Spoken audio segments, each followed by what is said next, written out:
They've got to change everything. And Closer is not going to go to one of his bread and butter champions. He's going to take the J4 away. The prep is out the window, trying something new. It's maybe even more just like how many things can we take away from Team Liquid? One thing about Blue side is if you're willing to play anything, you do get a fourth ban, so to speak. It's the fourth champion that they really don't want Team Liquid to have. Santorin has played a ton of Jarvan so far in the playoffs, been very good at it. So I can understand that first pick by 100 Thieves. I feel like you just go Nautilus here as TL. Like that being available, it's such a good champion for core. It's a good pairing. I think it's by far the highest prio support. If you go Viego, Viego makes sense as a jungler, but like you're not taking anything away because the other team already has that. So if they don't go Nautilus, to me that says that they have an answer that they're happy to play into it. Yeah, I think they're and it's interesting because Viego, Trundle, Volibear were all options for jungle. You could always, as you kind of talked about in the previous draft, pick it on 3. You can get one of the 3. Okay. I think this is they want an answer on this. They wanted something reactive on pick 3 instead of like pigeonholing themselves in. They want to make sure like, okay, we see the bot lane matchup or we see a mid lane spicy pick. Bot lane 2v2, yeah. Yeah, so I think that's what it feels like. I like this. It's cool. It's very early game focus, right? Jarvan, early game jungler. Lucian, Nami is incredibly lane abusive. And 100 Thieves did actually, bring this out in their previous series, and it was very effective in that one. Expecting it to be, PTA, electrocute, super aggressive. So they're actually saving their support pick here. They're going for mid lane, so blinding the Ryze, they can ban to protect it, gonna be able to play through sides. The movement on the map from Ryze Volibear as well is so threatening because you can realm warp to a side lane, ult in as Volibear, turn off the tower. It's one of the strongest mid jungles to actually move to a side lane and dive a tower, whether it's top or bot. So very interesting picks here from TL. It's a really different draft. Yeah, it's kind of completely different if we're thinking about the kind of 2016 style mid lane with the block and freezing to set up ganks, whereas this is more of let's push and move and just demolish people in skirmishes. They're also just getting rid of the control mages for Abbeddage, which is what he had found success in with the Cloud9 series. And the one thing that I do like about what 100 Thieves is doing at least is by picking for early game, they are at least trying to have the same style as what beat Team Liquid in the previous round. Right? Team Liquid got pushed to 5 games by Evil Geniuses in part doing those early game picks. And there's a support counter pick if I've ever seen one. Yeah, Soraka is actually really a strong laner, but it's basically completely dependent on, do you hit your Qs? Great, you're doing really well in lane. You don't? Well, it's going to look pretty rough. Nami can win it on those trades very heavily, so you have to make sure you're on point with those Qs. That's almost the entire laning phase is about how many of those can you hit. You scale really well into helping for side lane, so if you go to another Aatrox, it's just going to be Aatrox, right? That's his answer into Ornn. He's blinding Ornn. 100 Thieves, it feels like, are kind of out of picks in some ways. So it's going to be Aatrox 3 times in a row. Aatrox also, the ulti amps the healing from Soraka, so healing is going to be really kind of double dipping here. Maybe for some reason they will move away from that. Feeling like they're a little bit low on damage, perhaps. With the Ryze, they're going to bring in the Graves instead. This is much less of like, I would say like a lane counter. Like you get push, but I don't really see Graves doing that much to the Ornn past the early levels. I kind of wonder if this is not so much a lane pick as it is he thinks Graves is going to be better against Lucian Nami than Aatrox would. Like it's just going to be stronger in 5v5, and they're expecting so much. Like they do in a sense have 2 tanks already with Ryze and Volibear with the way the Ryze built nowadays. I'm glad we're not seeing 3 Aatroxes in a row from Bwipo. I am surprised though. I am surprised as well. I wonder it's also potentially something like you're over-indexing on healing when you have Soraka and Aatrox, and maybe thinks they're gonna have too many healing debuffs and maybe kind of hurt that. But anytime Soraka's on a team, you're gonna have to build healing debuffs. It's so critical, especially ever since they made it so that the Wish, the ultimate, actually removes healing debuffs. You can't just rely on an ignite because you ignite, you ult to remove it, and then you just spam. Is it the TL3-0 sweep? Or is it going to be 100 Thieves fighting back and making it a reverse? We saw this bot lane in game 3 of 100 Thieves was Cloud9, 12-1-6 for FBI. Yeah, I hit him with the reach bit on that one. That's a live evil right there. Yeah. They will be playing tomorrow for the final slot in finals weekend. Of course, the loser of this game will then play on the Saturday match next week, and the winner will be placed straight into the finals on Sunday. So that's what we're playing for. And will we see the level 1 fireworks that we thought we might see in game 1? Cheated up a bit much. Ward comes down. Yeah, gonna be fine. Still tried something. This does leave them exposed, though, because FBI just scouted 5 people. So Closer, as you can see, was invading into Raptors, and I believe they placed a ward. to give them a little bit of jungle information. Yep, get that ward down there. But this is going to be interesting. Guardian, Spell Thieves, this is the setup that I prefer on Soraka. Unless it's like super hardcore all-in, like you're talking Draving, that type of thing, then maybe you go Relic Shield, but I do think you need the mana regen from Spell Thieves. But Guardian does help you to survive against these all-ins, and they're very concerned about it. You're playing Heal, which is going to get amped by some of Soraka's kit and the items, and you put Barrier on Hansama, so very defensive summoner spells here, and I think you actually do need it because all the procs overlapping from Nami, you put the E onto the Lucian procs PTA, that also procs the Electrocute. The burst damage is incredible, especially post once you have that first item. Well, they're going to scrap initially. Huhi going to have pretty good scrapping, of course, as well. They get the bounce, they get the first barrier down, and that means, or the first guardian down, I should say. Interesting, like, to look at the bottom summoner spell, Microcosm. Because ultimately, Soraka generally is meant to be your target, right? And Core's going to play pretty far up. Until FPS 2, there's not really any threat on him, but like, you actually want to go for the Soraka. She doesn't have Cleanse, you have Ignite, she doesn't have Barrier, the heal's going to cut by half as well, and she can't self-heal with W. So like, you want to go for the Soraka anyway. I'm a little surprised there was a Barrier on Hans. And because Nami can heal, like, I don't think you can trade back on Lucian that easily. I think the idea is just like, he's the one that has to step up to actually farm. So if you're going to play more defensively when J4 is on that side of the map, you play behind and you kind of protect yourself through the positioning. But nice early trading. They do get the push. Yeah. And I'm going to be interested to see the skill order as well from Core, because a lot of Sorakas will actually just skip heal until fairly late in the game. So it is QE, but I'm just curious, like, if he actually gets healed at 3 or if he waits till 4. I actually think it's more valuable to get multiple ranks in the queue early on and just forgo the heal, unless you're really getting poked down and need it. Because the laning, it's just something that I think a lot of people overlook with Soraka, but if you're hitting those Qs, like, you are really oppressive. Yeah, if you land Q, the health delta is like 115 or something. If you W a teammate, the health delta is like 4, because you had to cost your own health to get it in the first place. So yeah, in terms of actually what you gain per skill point and per ability cast, Q is definitely far better. You have to land it, of course, but that's what's strong. I also want to point out Santorin is pathing to a different side of the jungle this game. He's actually going towards bot lane because they knew it was going to be such a contested lane. Actually runs straight over Scuttlecrab just to get to this bot lane first. I don't know if he saw Jarvan, though. He's going to see him now. He's him on the ward at the very least, so this is going to be a good 3-on-3. Santorin is going to be an easy target. Going to flash for the stun, and Huhi's going to die. First blood again. They trade him back, though, and that means they might find more. There's a red buff, but it's not going to find the next shot. But look where the kills went.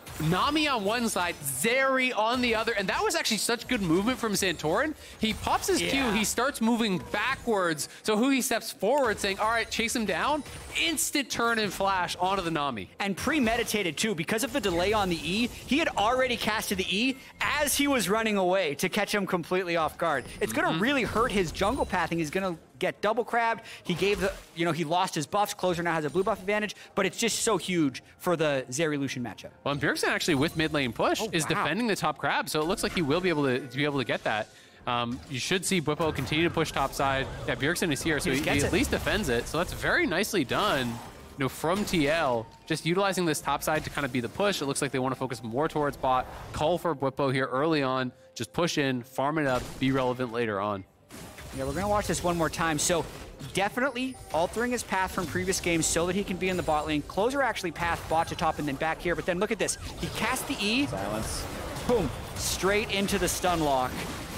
And Huhi doesn't have a chance. He sacrifices his life for it because Closer and FBI can actually return a lot of fire. But you have to say it's worth it. And it wouldn't be that bad, 400 Thieves, if FBI got the kill, right? But that's the problem, is that the kill gold went to Nami, where it's just not really very relevant. An early mandate is nice, don't get me wrong. That is powerful, especially when you're going this Electrocute kind of aggressive build. But it's just so much more valuable on Hansama, to be able to grab that early Sheen, get the boots on top. Going to be feeling really good about his position. And of course, the buffs go nowhere because the posthumous Ignite just gives him nothing because your corpse can't hold the buffs. So yeah, really unlucky there, but just the way it went. Something else to check in, though, is the fact that this is a very AD-heavy kind of composition from TL. As far as the damage, yes, there is Ryze, yes, there is some magic damage from Volley, and it's split with Zeri, but really, Ornn just needs the MR from his mythic item, and he just stacks armor, and he is going to be very difficult to deal with.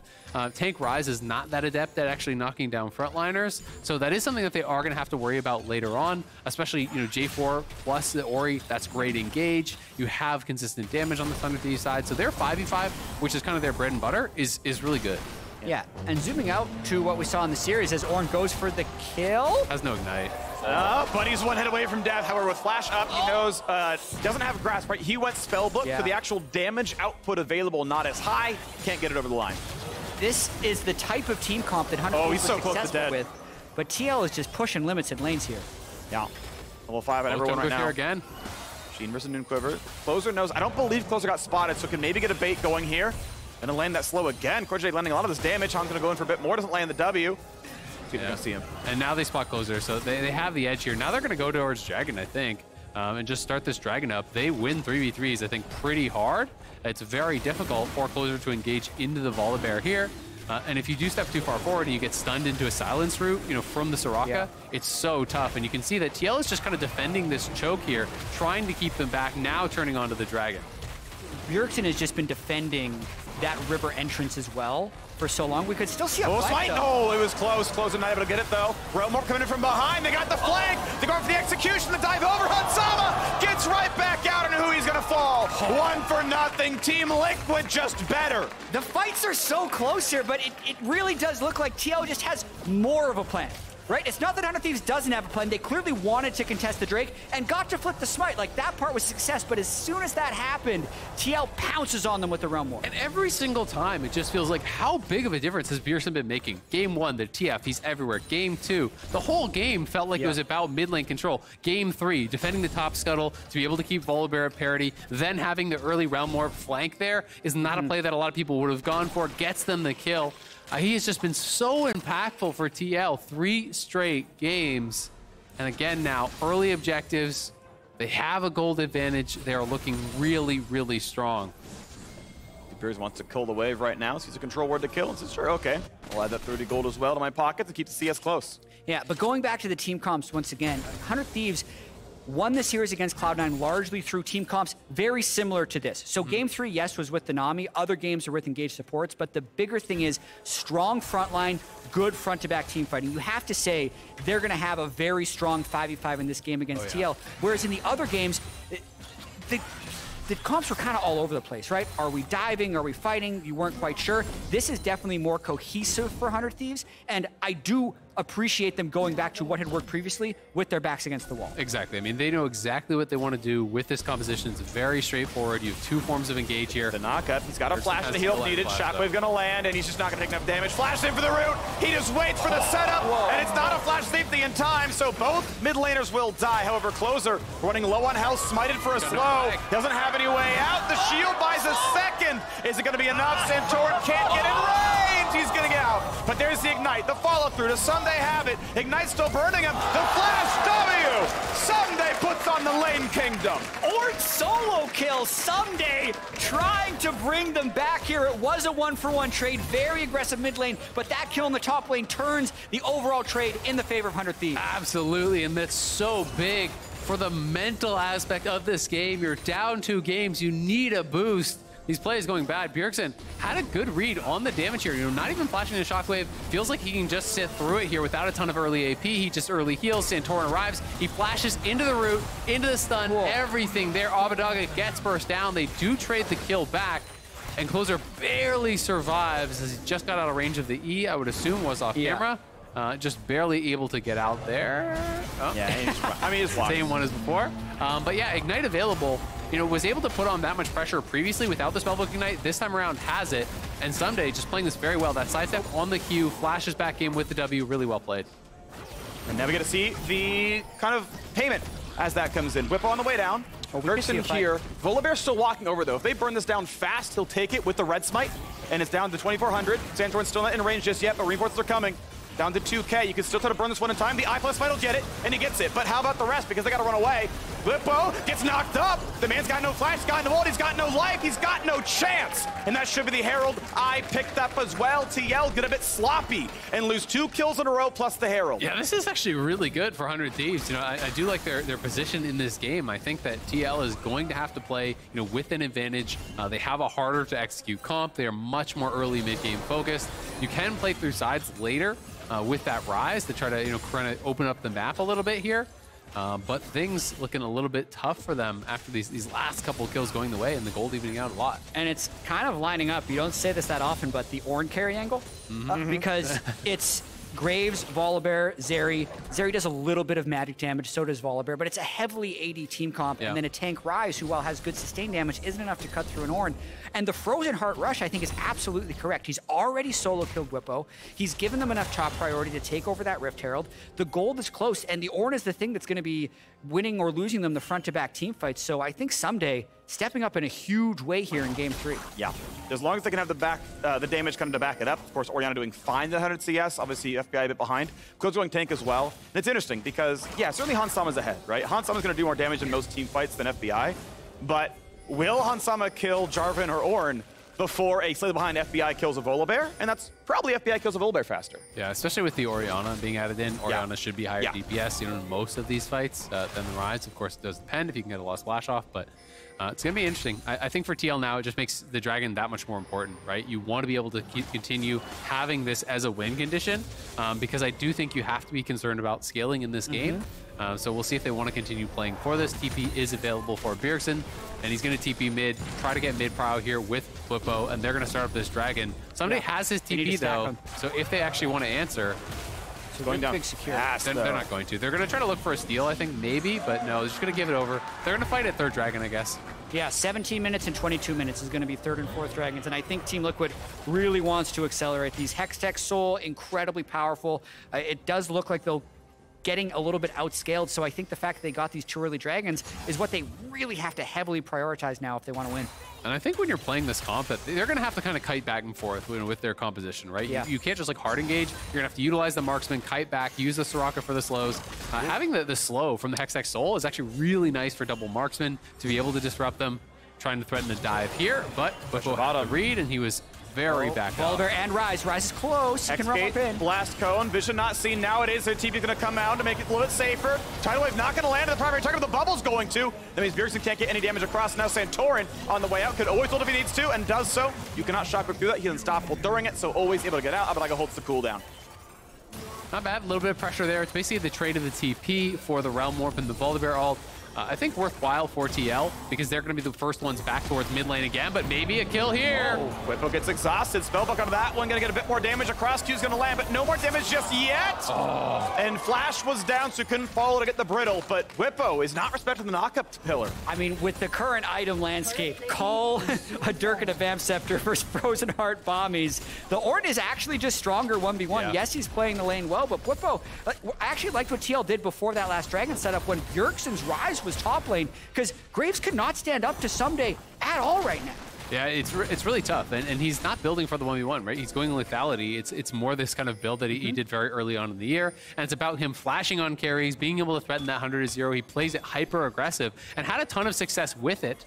You should know because you see the Frozen Heart debuff on you. That's one of the things that it does actually give away if you're beside him in that brush. So if you are paying attention and someone has Frozen Heart, you can always know if they're in a brush just by actually checking that aura. Yeah, ultimately safe enough. Those able to clear the wave and walk away. As Herald is going to be summoned for a bit of damage bottom lane. We did have a chance seeing it top to crash 2 plates. I think that might have been the better option, but I'm going to get to share in the turret getting low. Of course, won't earn any gold for this one. So small missed opportunity there, but damage to Hansama. Was able to dash out of range, though FBI not going all in. No ulti available. Might have changed the calculus there. I want to see what TL thinks about doing next because they can't get side lane push with Graves against Ornn. I think that's something they were really banking on going into this game because if they could push multiple side lanes, then the Ryze and the Volibear can go around and get numbers advantage fights. But if Team Liquid's not able to get the right wave situation so that they can have fights with numbers advantages, it's just an incredibly difficult game for them. So I actually think they're going to bleed a decent amount of gold here in between Dragons and have to actually win team fights against 100 Thieves because 100 Thieves is in a pretty comfortable position, all things considered, in this game. Yeah, absolutely. And that's going to make the setup for these fights, very, very important. Can they actually get towards the back line? You can't fight through the Ornn. You have to be able to come from different angles, have the Graves come from behind, Realm Warp in, the Volibear, these types of plays if you are going to try to dive in. Or you have to straight up forget diving backline and just try to kite back, keep those frontliners slowed, everyone focus fire on this frontliner that is hopefully too far away from his team, and try to play it out that way. So it'll be really interesting to see what kind of approach they are going to take. And Hansama could also just have a massive game, right? He hasn't died this series. He's had a couple quadra kills. He was 907 in the last game. He is 20 CS up on FBI right here, so there's always that possibility because thinking about the 100 Thieves team composition, even if he doesn't have the damage right now, it's also kind of difficult for 100 Thieves to lock the Zeri down. Yeah. So there is a lot of outplay potential for Ssumday. It's pretty much got to be, you know, Jarvan ult in, Shockwave over top, Nami ult over top, everything getting layered in there. And if you catch him with the start, you can maybe catch him with the rest of it. 100 Thieves going to play towards the top side, though. They have Prio there. So it should be set up on the bottom side for TL for this Dragon, kind of traded for this. But you can use Herald to be able to crack one of these towers that you've gotten down a little bit low, or just drop it on Dragon Spawn to kind of give that little distraction. It's going to be Herald dropping, so let's see what 100 Thieves can get out of this one, because they do need to keep the gold close, it feels like. Third Dragon coming up soon. X-Tech Soul, not the most snowbally. It did get nerfed several patches ago. It used to be the most OP Soul. It got nerfed, you know, back in like 12.4 or something, or 3, and that dropped its stock quite a bit. But ultimately, TL still kind of keeping the pressure going. Bjergsen doing well in the side lane. He's down farm, sure, but he's getting stuff done, so that it's 650 gold earned for a solo turret plus first turret gold. Bjergsen continues to have a very strong series. Just doesn't have the CS advantage this game, in part because of so much roaming, but using the teleport now to get back in mid lane. But TL doesn't have that good of a wave position, and the Herald is summoned mid, so 100 Thieves can definitely fight this Drake. They find the engage. FBI gets out though. Cleanse pretty crucial there. How about the re-engage? Bwipo spotted on mid, so they go for the dive, and they just one-shot Zeri. Dunk comes in, they both get out. Tidewave gonna mostly miss. Ornn gonna do the same. So nothing to be grabbed except that one kill, but now it means Dragon's going in. That is so big for 100 Thieves, though, stopping the snowball towards Soul, getting that kill onto Ssumday. He just got instantly deleted there through the barrier, through CoreJJ's ultimate as well. They're going to grab this Dragon here, and now that buys them so much time for the scaling to kick in, for Orianna to keep farming up, for those Ornn items to come online. Absolutely. That was what we were just talking about. How are they going to lock down Zeri? Well, very easily. That's how. Yeah, just Jarvan, Orianna, one hit him, and it, as you mentioned, it's just so massive. Not only do they stop the Dragon stacking, they keep Ssumday out of the game. They get the bottom turret. They're in a great position right now. That's really, really good. Well done. 100 Thieves turn to the corner here. Would be fun to see a reverse sweep at least to Game 5. I don't really care who wins in Game 5, but I want to see Game 5. That's the real thing. I wasn't going to say it. I was like, reverse sweep? It's like, we're so ready to say. We're up 30 gold in Game 3. Reverse sweep on the board. See, you pander to the fans, Jatt. That's how it works. Well, they've been, like, way more frequent than you think they would be. Yeah. Like, whether that's because we just remember the reverse sweep so often, but when momentum changes in a League of Legends series, sometimes it is very hard to change it back. So, like, if 100 Thieves is able to come back in this game, which is still an if, they're up 200 gold and down a Drake, but we think they have good scaling, and to me, they reconnected with their strengths. Rather than trying to match more of a skirmish-heavy team comp and game that TL was forcing on them, which maybe in theory would have been good because you think TL's also the front-to-back team, but this has been what worked for 100 Thieves when they won 2021 Summer and when they beat Cloud9. So if they have successfully replicated that this game, they would have a chance to do it in 2 others. Yeah, it's absolutely a mental swing, you know, to be able to kind of get that confidence back. Interesting to see that Jarvan is also going Zhonya's. You know, Volibear Zhonya's second is very common. For J4, much less so. Yeah. But if you are kind of just making that one-way trip, if your job is always to get back on that carry, lock them down to set up, I think Zhonya's actually makes a lot of sense because you don't have as much flexibility when you're trying to dive in on the Zeri to play defensively. They find the dunk. Double shockwave gonna land. It's gonna be the 2 kills picked up. No problem. Great dive. Great setup. Closer makes it happen. That looked so much like a TL play from Game 2, right? They initiate with the Jarvan, and then someone else comes in to catch 2, and they just get a massive advantage. The Cataclysm just barely catching Ssumday Zeri, quite huge there, but regardless, it was going to be a kill and an objective. So great play by 100 Thieves. Well, nicely done. 20 gold gonna crest right now as we're 2.5 minutes away from the 4th Dragon of the game. 100 Thieves have stopped the stack. We'll see if they grab their own. Baron's now an available play, and the ornaments are coming across. As Ssumday is going to upgrade his Iceborne Gauntlet, and probably next up is going to be the Gale Force FBI. That'll be really nice. The stat's going to keep growing, so yeah, through that lens, I mean, 100 is going to keep scaling.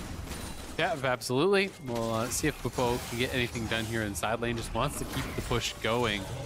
You know, a lot of it is going to be up to Bwipo and Bjergsen, I think, to kind of split 100 Thieves up, to pull them apart, to push in these side lanes, make some more respond.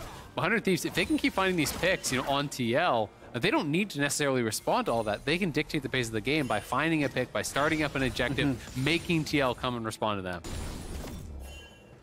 So we just knocked down the waves yet again. Thieves kind of chilling. TP gonna be down for Abbeddage. Ssumday will have his, so I'm curious if he's gonna send himself to top side to make the Baron play eventually. Of course, plenty of time till it's time to reset. Probably 40 seconds to you really consider hitting B and really playing for wards down there. Yeah, I think Team Liquid, they're just looking for any type of pick they can get. And they're also just trying to make sure they can get at least one wave pushing. Yeah. Because if they're unable to do that, then they'll never have an opportunity to make a play. Part of the reason the 100 Thieves play mid lane worked a couple minutes ago is because they originally had side push that could then go mid. And here comes Closer. He's feeling so strong. Sidestep by Core. Flash is down, so no way out from Shockwave, and a tidal wave into FBI, waving goodbye. TP for Bwipo. That one sucked. 0-3-0. Bwipo has never found a good fight this game. I think they just started up. Yep, they're just going to do it here straight up. TL have fully lost control of this game. They don't have a lot of comeback tools because they don't have a lot of pick. They have no engage. 100 Thieves are cruising here and going to bait them in. Look where the fight on Bjergsen now instead. Ornn comes across. What's going to find? Sidestep, but still going to land. Now, Baron still hit, remains at 8K. They'll try for round 2. Does have Smite, so that's something to keep in mind. He's spellbooked over to Smite, and he has Realm Warp to try to go in for a hero play. I think you flip it. I think this game is lost if you just give Baron. Flash and a knockup and a knockup and a Shockwave. Wish is all they're going to have. It's not going to be enough. Re-engage for Santorin. Wants to find the damage as Hansama shows up. Course here. Huhi on the way out, but trying to walk back over. Closer. Pretty tanky. Double knockup. Dunk and a stopwatch. And Orianna finds a double kill. Bwipo now back in action. Hansama trying to stack up, but just cannot deal enough damage. Beautiful use of the Zonias from Jarvan right there. That's exactly why you bring the item. And now, eventually, they're going to be able to take down the Baron after adding 3 more kills on the top. Yeah, really nicely done here. Just turning, not gonna flip it there. Of course, it would have been incredibly low chance. You know, Bjergsen would have had to reveal with the Realm Warp and then go in and find the timing. But it's a really low percentage play. But with that, 100 Thieves fully in the driver's seat here, looking good to take game number 3. We'll see if they can close it out cleanly. But TL are running out of options. They just don't have pick off. They don't have engage. They don't have a way to choose when you fight. And despite a nice little sidestep there, there's no way out for CoreJJ, who had no flash. Yeah, no flash, no Nautilus hook, no Leona extra armor and MR, right? He's just this very squishy enchanter who is positioned in front of the rest of his team. So when they don't have first move, the game becomes very, very difficult to play. And then a solid defense by 100 Thieves, not even thinking about flipping the Baron. Everyone hopping over the wall and just picking up every kill they can. I mean, Hansama is free-firing for like 30 seconds here, but you just don't get through the front line very quickly. There's Nami heals, there's the Orianna shielding, and there's a very, very tanky front line. It's full tank Jarvan there, you know, going towards what looks like a Randuin's potentially, Frozen Heart, plus the Rhymeforged Grasp is already completed, lots more armor on top for Ssumday. It's just going to take him way too long to get through in any realistic situation. Yeah, he's another 2,500 gold away from getting Black Cleaver. Yeah. Which is what you'd want to have a chance. I mean, it would, in theory, be pretty good when they have a Lord Dominik's on Graves and a Black Cleaver on Zeri, but the game has just kind of passed them by. It's 7,000 gold deficit. They're so far behind. Well done, 100 Thieves, bouncing back because game 1 looked tragic. Game 2 felt like they didn't have the tools to make it happen anyway, but now game 3's been looking nice, and it was close for a while, right? They had actually dipped down in gold, but they kept it going, and I mean, you know, big shout out to Ssumday. His landing phase has been really outstanding, honestly, all series long. And there's a team kind of keeping up with him now as they tried the siege down through the bottom lane, 24.5 into the game. Baron still on for 118, only 2,500 on the Red Bull Baron power play. They've earned a bit, about 1 tower. Now looking to get a little bit more done, though, as Hansama might find himself attacked, but as the Guardian pops, he's going to be okay. Yeah, Ssumday taking a bit of damage there as he tried to go in, but still just pushing in these 2 waves. They want to play between 2 waves. They don't really have someone who wants the full split push. They're just controlling vision in this area, pushing in, and now is where they're going to get the tower damage down. TL, no way to engage on this. The tower will fall. That means bot lane inhibitor is gone. They will be able to clear out that mid wave, so it may just be this. But still, the walls are kind of closing in here for TL. They need to find some sort of a play, but there's just not a lot of tools to do it. It looks like Bjergsen is going very defensive here with his build. You know, maybe going to try to run more for himself in, you know, find some sort of an aggressive play. Yeah, maybe thinking about going stone plate. Again, definitely a team composition from Team Liquid that will be a lot better playing from ahead. A lot better, because they don't have that home run potential with it in terms of finding some miracle engage or one-shotting someone really important on 100 Thieves. And this is something we were actually talking about with Ablaze Olive at the start of the day. You know, how much more difficult, like ease of execution is so important with compositions at the pro level. This composition that TL drafted can absolutely win. Similarly to when they played some of their double marksman things, and when you play low engage, you just have to play such a mistake-free game because you don't have the opportunity to choose the fights, to pick off your opponents if they miss position when you don't have that hard engage that they very frequently have CoreJJ playing. You know, it's all about positioning, it's all about setup, and when you fall behind, you lose access to kind of getting that setup and finding those ways to play out the game. So TL, you know, in a really tough spot here. Yeah, and I feel like you also lose so many other random opportunities where, like, how many times have we seen, like, oh, there was fog and a double kill showed up, right? Closer had a nice dunk in the mid lane. CoreJJ had one last game in the same boat. Like, you just don't have, oh, here's 1,000 gold. It fell into my pockets because we had a go button. Like, that's in almost every game of League of Legends. Like, well, now we played Soraka. It means you just, like, lose that 1,000 gold sometimes. And, I mean, to me, it's less about the Soraka and more about the Graves, where they fifth pick Graves. The Graves, you know, ends up getting solo killed. Ssumday has actually gotten solo kills on Bwipo back-to-back games, has been playing incredibly well in the lane. But when you're playing against an Ornn, you've got to do more than hope to neutralize here. And the Graves has not gotten anything done inside, has not gotten anything done in 5v5. Nice shockwave, big damage. Bwipo going to stay alive. The heals come through for CoreJJ, but they withstand the burst. And now we move forward. It was basically a burn of cooldowns because, hey, they're going to be back in time for Dragon number 5 of the game. As they walk back, it's going to be 20 seconds off from Baron, so safe enough to grab the Drake, then play the map. Yeah. And we'll see when they reset. I think we're going to have about 5 or 10 more minutes of this game where 100 Thieves has to kind of connect the dots. The third Drake for them will be up in a minute. The Baron will be up in a minute 30. They'll have to make a push with that before maybe getting the Dragon Soul. But overall, I do want to talk about, like, the ability to swing momentum and the experience that requires. We speculated about Reaper's stress level after game 1. Looked very stressed. Right? After game 1 and 2. And 2, actually. They're definitely having some very hard conversations. Also, how Team Liquid was on stage about 3 or 4 minutes before 100 Thieves for this third game, right? Team Liquid was in such control of this series.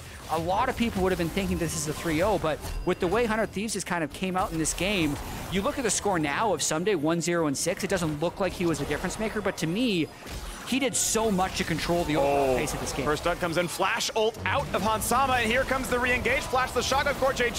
They're going to find the rest. Tidal Wave lands, Core's going to fall, and guess what? His lane mate as well. The engage looks so good. Santorin was ult back to his base. Culling will maybe knock down the Freljord God. Is it going to be enough? Nah, he's going to walk away just barely.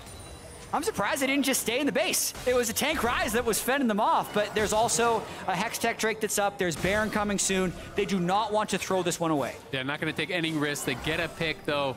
Getting the flash off Hans and getting the kill, plus both flashes off CoreJJ. There's no shot that they can survive in the next team fight, knowing that you have flashes available on your entire team. So 100 Thieves, playing it safe, playing it steady, gonna knock down another inhibitor here, and then likely just back off to pick up Baron, to pick up a potential soul point here as well. TL may actually get the Dragon because 100 Thieves decided to go mid for the inhib first, and they're gonna go out towards the Baron. So it will be a trade.